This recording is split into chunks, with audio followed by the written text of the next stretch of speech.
And so in this situation where there is a movement from kind of peacetime agreements to something more like unconventional warfare, and from, in general, conventional to unconventional warfare as a more kind of primary tactic that has been happening over the last couple decades globally, then narrative and info warfare become some of the most central parts of that overall picture. And especially in the info ecology where you can micro-target affecting people, right? The idea of stochastic terrorism, which is, let's say I want to drive terrorism in an area because I want to turn the enemy on itself. I want to damage the infidel or damage the social fabric of a place or whatever it is. But I want plausible deniability to never have it traced to me. Well, I can go into a group that's radicalized with a sock puppet, right, with a fake kind of account, as a international actor or a domestic actor, whatever, and just increase the radicalization through kind of support that looks pretty natural, right? Be like, let's say it's an incel group or it's a, Boogaloo group or an Antifa group, just be sharing more stuff that is of the type that outrages them.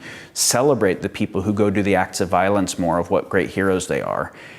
And what'll happen is the already kind of on the edge, unhinged people in those groups that are close to tipping, now we tip them over, so we call it stochastic terrorism, because I don't know who will do what harm when, where, but I know that I'm increasing the pressure and the statistical likelihood that those harms occur with very difficult time being able to trace that, right?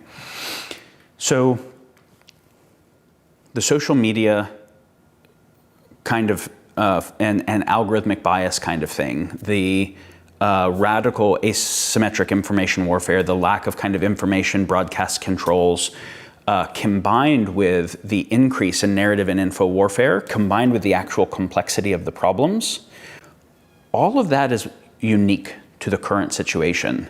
That Machiavelli didn't have to deal with these things as much as he had to deal with. Sun Tzu didn't have to deal with these things.